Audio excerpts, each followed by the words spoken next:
Eu agradeço a vocês pela presença, Kiko Goifman, Cláudia Priscila, diretores de filmes como Bicha Travesti, que no momento, para a grande arte do nosso cinema, sempre vai ser inesquecível, mas também está em foco por causa de uma malfadada citação extremamente equivocada do atual presidente da Petrobras. Então, estamos aqui, evidente, para sempre celebrar a potência da nossa arte, do nosso cinema, mas também ante a indignação de citações equivocadas como essa, que tem mais repercussões para o próprio cinema em geral, também estamos para defender o território da nossa cultura, porque um filme representa muitos filmes, e uma citação, infelizmente, também se amplia para outros projetos que podem ser prejudicados.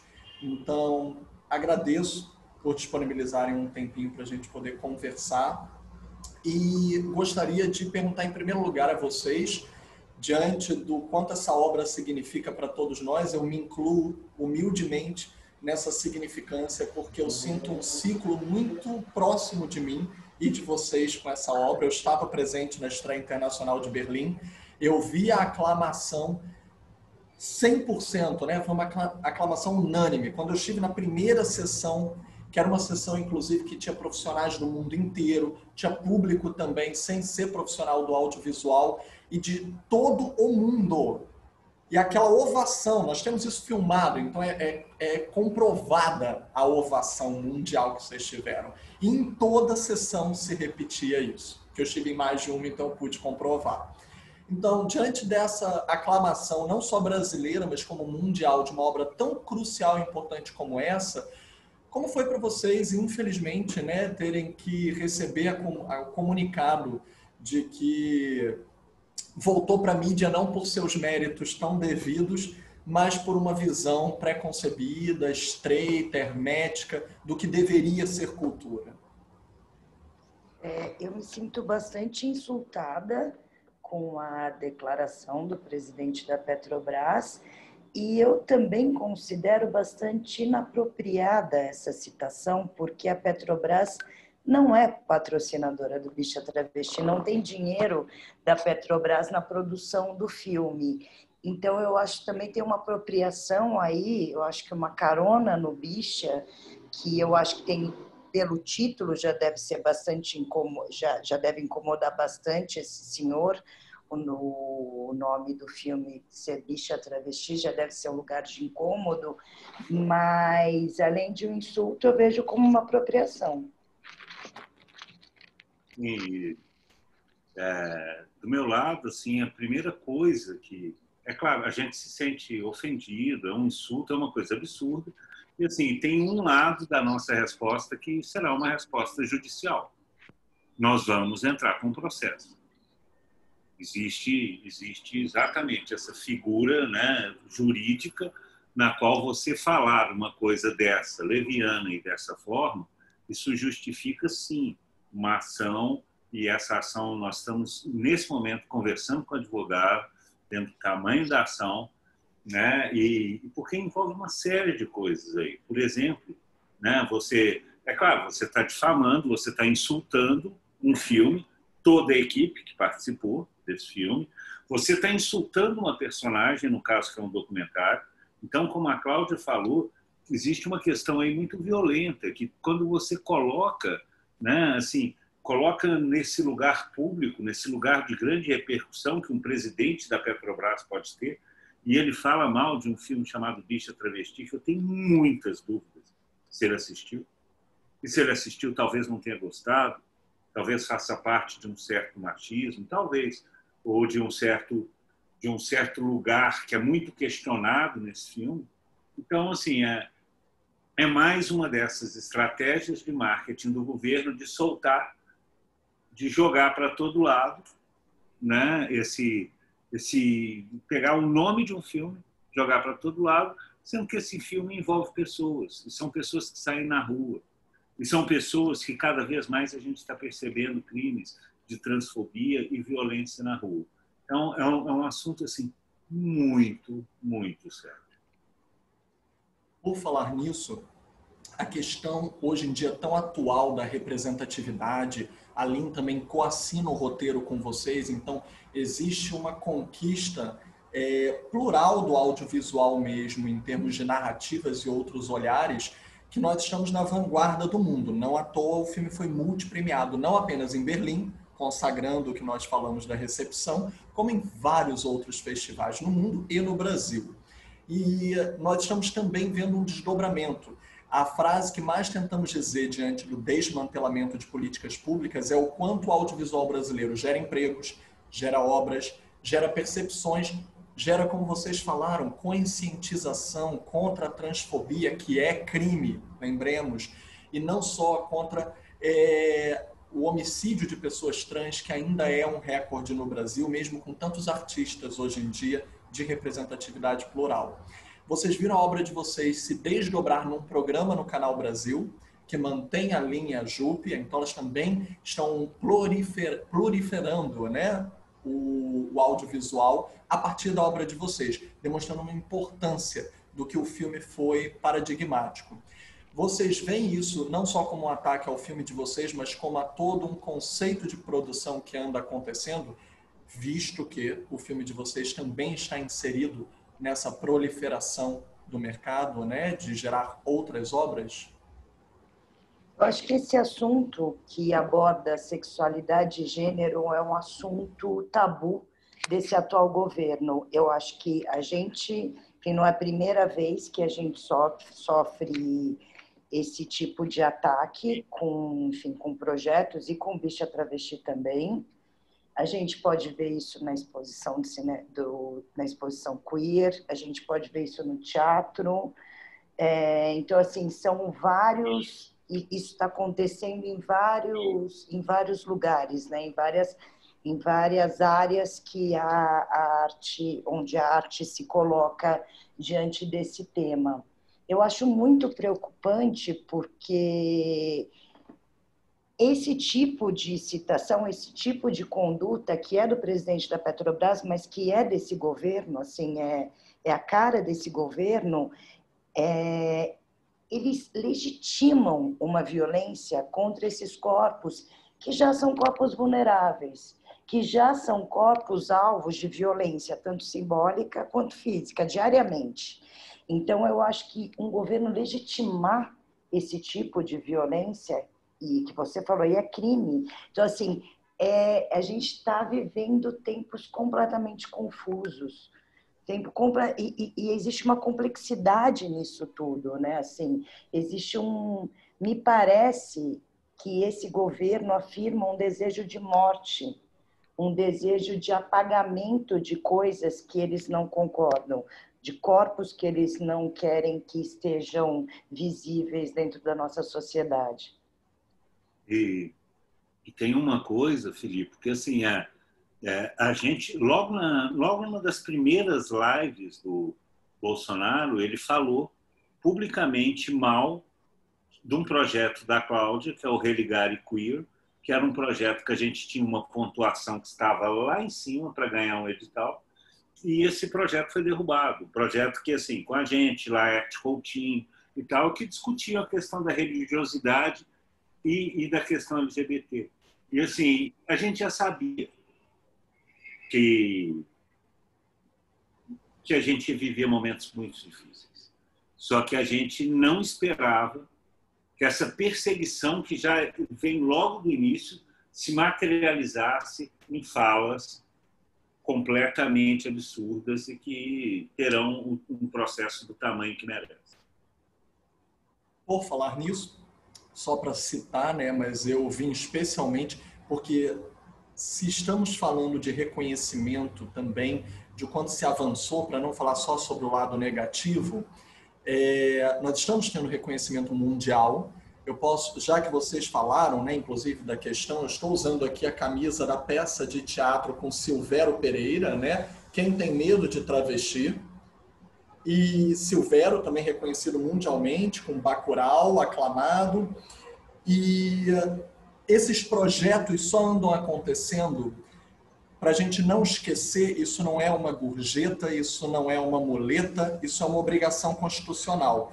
Então, sobre, por exemplo, a dificuldade de financiar esses projetos, mas também a obrigatoriedade prevista na Constituição, eu gostaria de ler o artigo 215 e o parágrafo 1º da Constituição Federal. O Estado garantirá a todos o pleno exercício dos direitos culturais e acesso às fontes da cultura nacional, e apoiará e incentivará a valorização e a difusão das manifestações culturais. Importantíssimo parágrafo 1º.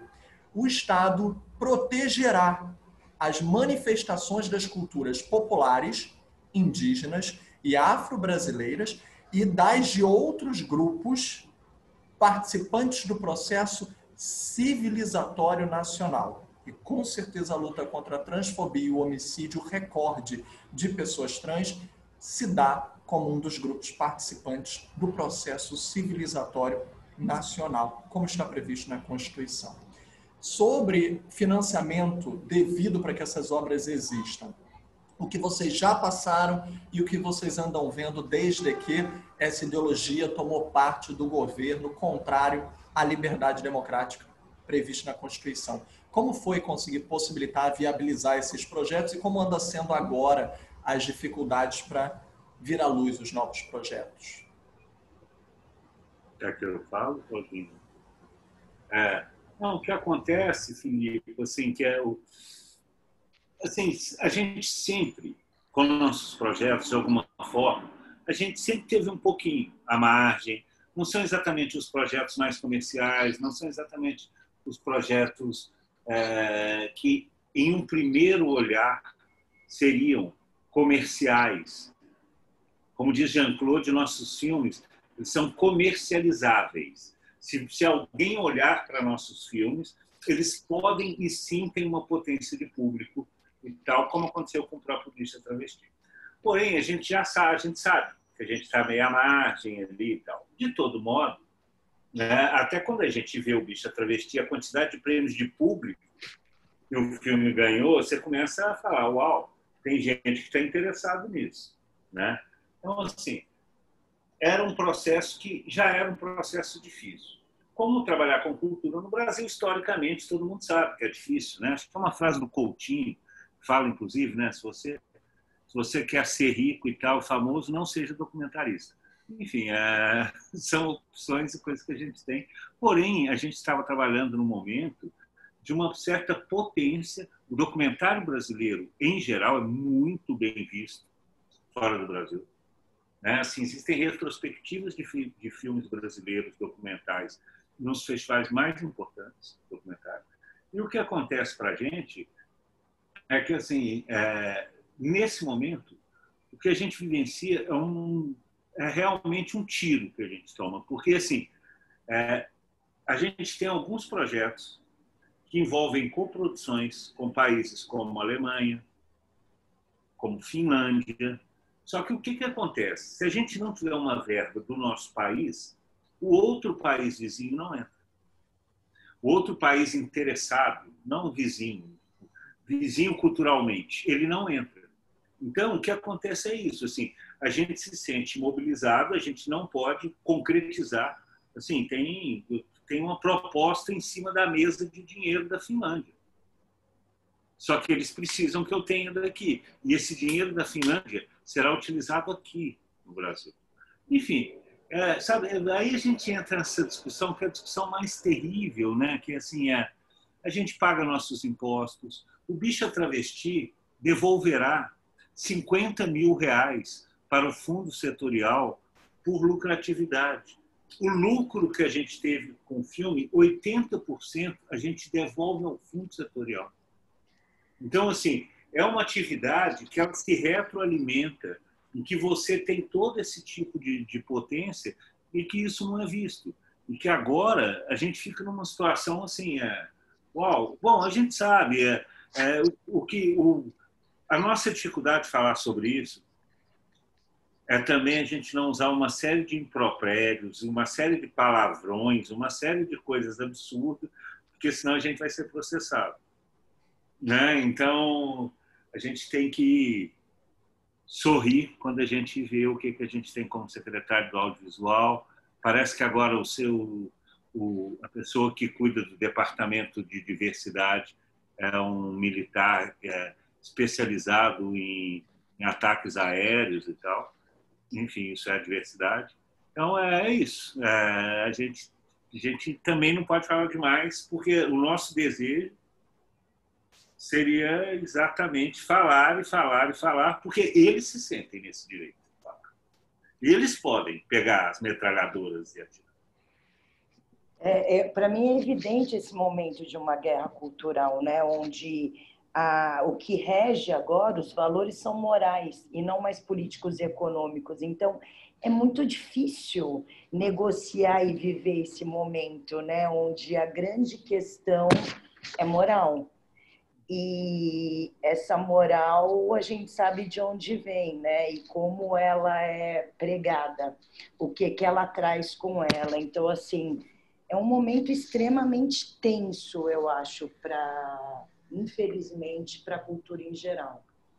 Se você pegar, por exemplo, uma matéria que saiu logo ontem à noite, assim que o Globo soltou, saiu uma matéria no Antagonista, né? Um site que a gente sabe muito bem, que é um site de direita e tal, e que, assim, em que vai só até a parte dos filmes e tira que o Bicha Travesti foi premiado e tal, não sei o que e tal, tira completamente isso. Só vai até o nome dos filmes. Ou seja, o que nós estamos aqui discutindo como uma questão que é triste, que é sofrível, que é uma questão de um insulto público, é visto como uma coisa legal. Então tem um monte de gente que está comemorando que o Bicha Travesti não vai, que acabou agora a mamata do dinheiro da Petrobras, que a gente nunca recebeu, e que acabou a mamata agora que o presidente da Petrobras... Enfim, é uma loucura. Bom, essa seleção de... Fale. Essa seleção de informação é que eu vi, saiu no Globo, eu falei, bom que comenta da trajetória do Bicha. Isso é importante, isso é um dado importante naquela matéria. E aí, quando o Kiko falou do Antagonista, assim, essa seleção de informação, né, e onde ela é levada, onde ela é difundida, é tão perverso, e eu acho que esse é um lugar que eles, infelizmente, a gente ainda tem muito a aprender, né? Opa, desculpa, que eu tô quase caindo aqui. Mas eu achei de uma perversidade nesse caso, e pensando em geral, né? Isso a gente pode aplicar para a mídia em geral hoje em dia, assim, essa seletividade de onde vai e para quem vai. Sobre isso, para expandir um pouco, eu gostaria de citar o passado, né? Porque eles próprios colocaram algumas questões que suscitam coisas que o Brasil já passou. Vou citar primeiro a frase do James Baldwin, que é uma frase que eu gosto muito, né? De que o papel da arte é perturbar a paz, e num sentido de gerar inquietação, provocação. A arte não é complacência, a arte não é repetição, a arte não é status quo, é gerar sempre algo novo, e não algo novo sem ter um espírito provocador.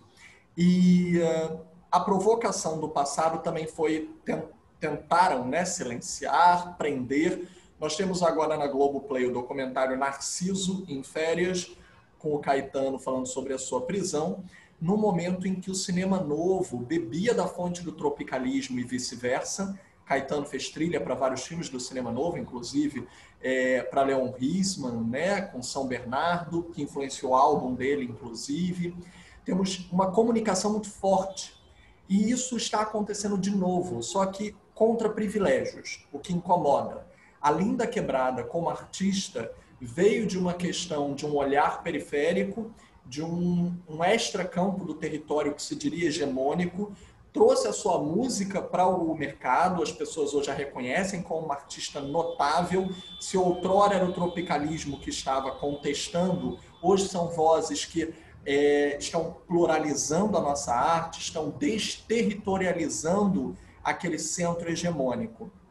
E vocês conseguiram conjugar essa força. Então, não estamos só também falando sobre questões identitárias, mas também estamos falando sobre uma arte que está muito conectada.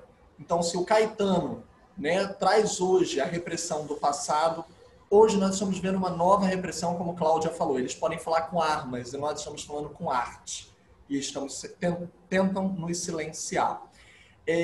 O que vocês acreditam que o papel da arte pode gerar essa reflexão? E como Cláudia falou, né, ambos falaram, uma matéria que silencia parte da discussão não gera reflexão. Cada um pode ter o seu ponto de vista, contanto que ele não exclua o outro. Então, quanto o cinema anda podendo ser essa voz de não exclusão, de inclusão, de acrescentar, agregar e reunir como os projetos de vocês fazem, né? E que vocês percebem a repercussão. O quanto é necessário para vocês continuarem, inclusive, falando, mesmo ante esse silenciamento. Eu uso a palavra censura e acho que está tudo certo, mas assim, muitas pessoas já conversaram comigo sobre o uso dessa palavra, porque a gente tem uma diferença muito grande de hoje para a época da ditadura. Na ditadura existia um órgão que, enfim, que tinha lá a função desse órgão era muito clara. Hoje em dia, a gente não tem um lugar, né? Assim, essas coisas, elas podem vir de qualquer lugar, de qualquer boca, de qualquer pessoa. Então, assim, essa coisa não ter um lugar específico, também ela deixa tudo muito confuso, até no sentido de nomeação. Até como a gente pode chamar isso? Né? O que é censura? Não, mas não é censura porque não está a censura não está institucionalizada nesse momento. Só que ele está acontecendo. Então, assim, eu acho que até existe um exercício de encontro de novas palavras para esse novo tempo. Que nem o golpe parlamentar e temos uma censura burocrática, né? Que nem Marighella.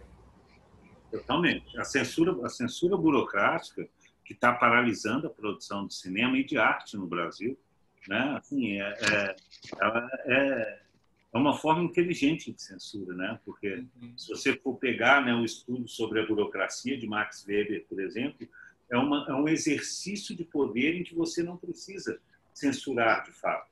Você simplesmente paralisa todas as estruturas que estão se movimentando e aí né, as pessoas não trabalham, as pessoas não fazem. Então, isso é muito complicado. O que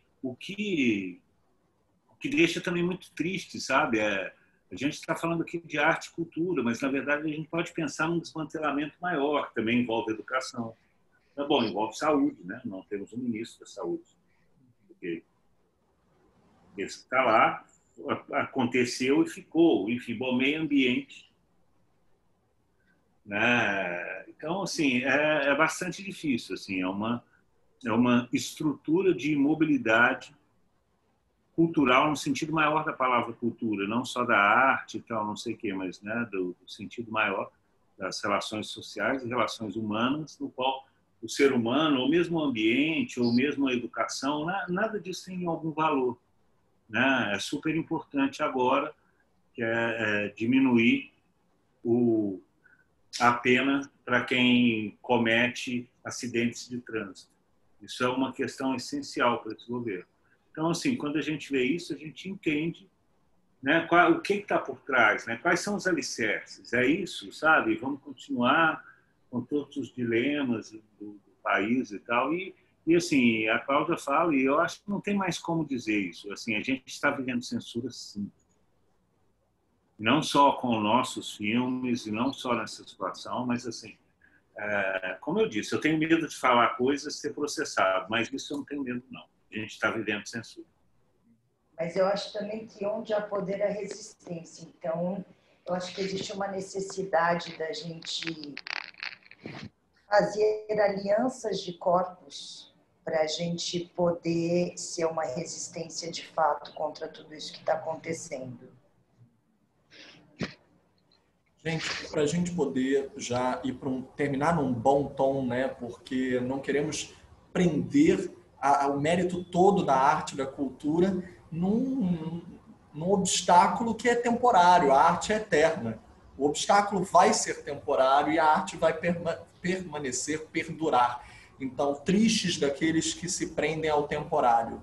E a conta disso eu queria falar um pouco sobre o quanto a arte de vocês foi transgressora, né? Uma coisa que eu elogiei desde o princípio é que essa comunhão, essa convergência do olhar de vocês com o Dalin coassinando o roteiro trouxe também um material de arquivo muito grande dela mesma, uma confiança, uma intimidade em trazer. E para as pessoas que têm preconceito, por exemplo, existe uma cena do filme que eu acho que ela é muito tocante, para além de várias, que a Lin compartilha conosco o fato dela já ter tido câncer e ter sobrevivido a isso. E ela, no hospital, ela subverte a dor do câncer e, já que estamos falando de silenciamento, né, ela subverte o aprisionamento do hospital, algo que muitos estão passando, estão isolados no momento de coronavírus no hospital, sem poder ver seus familiares, porque tem que ficar isolado por causa da pandemia. E ela subverte a solidão com uma câmera, com um celular. E é um poder do audiovisual. Eu fico arrepiado, porque nós estamos passando por isso agora. As pessoas estão presas sozinhas em quartos de hospital, sem poder receber visitas por causa da contaminação. E ali, no momento aprisionador da doença, se libertava através do audiovisual, se autofilmando com o celular, se descobrindo, reocupando o próprio corpo. Então, por exemplo, como foi para vocês essa mágica, né, dessa possibilidade de compartilhar através do audiovisual questões que podem hoje, o filme recebendo essa propaganda falem mal, mas falem de mim, eles inadvertidamente estão ajudando com que a gente possa lembrar o quanto o filme foi transgressor, foi vanguardista, para que mais gente assista e se cure. Então, o quanto é poder revisitar o filme sob uma nova perspectiva, mesmo que falem mal, mas falem de mim. Ah, querido, a gente está, desculpa, Claudinho, só até porque eu acabei de ver aqui, assim, a gente está tentando, vai tentar muito reverter isso no sentido de que mais pessoas vejam o filme. Isso é uma coisa assim, primeiro que, né, a gente realmente é um filme de amor, um filme de uma relação de afeto muito grande, né? A gente atrasou nossa conversa aqui porque eu estava conversando com a Lin, então assim a gente mantém toda uma relação de afeto, como você mesmo disse, virou um programa do Canal Brasil, e o que nós vamos tentar é realmente reverter isso. Assim, nós já estamos conversando, assim, tem um lado que é o lado do jurídico e tem um outro lado que assim nós vamos entrar agora com publicidade, isso que o filme com a qualidade mais que sofrível talvez te interesse assistir. Eu acho que o Bicha é um filme de alianças e alianças criativas, alianças afetivas, e eu acredito muito que essa é a força do Bicha Travesti. Agora, tem uma coisa que eu pensei muito, né, durante o lançamento do filme, que é lá atrás a gente fazia filme com temas LGBTs e isso já era automaticamente pensado para um público LGBT. Isso mudou há muito tempo. Eu acho que quando a gente traz uma mulher trans, uma mulher negra, uma mulher artista que usa o próprio corpo como ferramenta e espaço de arte, a gente está discutindo questões sensíveis a toda uma sociedade. A gente está discutindo assuntos extremamente importantes desses tempos. Então, eu acho que o Bicha ficou, claro, vem de uma forma péssima para a mídia, mas eu acho que pode aguçar mais gente a acessarem essa história, essa vida maravilhosa, essa mulher maravilhosa que é a Linda Quebrada. Filipe, só uma coisinha, querido, assim, que enfim, aí não. Eu estou nesse momento, acabei de ver aqui, eu estou conversando com o distribuidor para ver se a gente pode voltar para uma coisa de drive-in. Estou conversando com o Canal Brasil e tal. Então, assim, hoje, durante o dia, eu consigo ainda te mandar alguma ação concreta que a gente vai ter. Tá? Até porque eu também quero já falar com a galera de design para a gente já começar a criar uma coisa que vamos embora, assim, sabe? A gente tem que pegar essa bala que eles nos atiram, pegar, voltar e jogar mais forte neles. Gente, eu só tenho a agradecer, porque é isso, a resistência é amor. Está ali escrito, inclusive, nos cartazes atrás de Cláudia, que a gente precisa disso. O quanto se jogar ódio, a gente responde com amor. O quanto se jogar cegueira, silenciamento, a gente responde com abrir os olhos, iluminar e assistam para emitir uma opinião, né? Para que as pessoas possam emitir opinião. E o cinema brasileiro já tem uma concorrência desleal, que é com o colonialismo do cinema estrangeiro, principalmente de língua norte-americana, né? Então, um Vingadores, um grande blockbuster já tira nosso cinema do circuito. Não precisamos que o nosso próprio governo também o faça. Exatamente. E é muito amor e um pouquinho de advogado também. Porque amor também precisa de defesa. Gente, só tenho a agradecer. Obrigada, querida.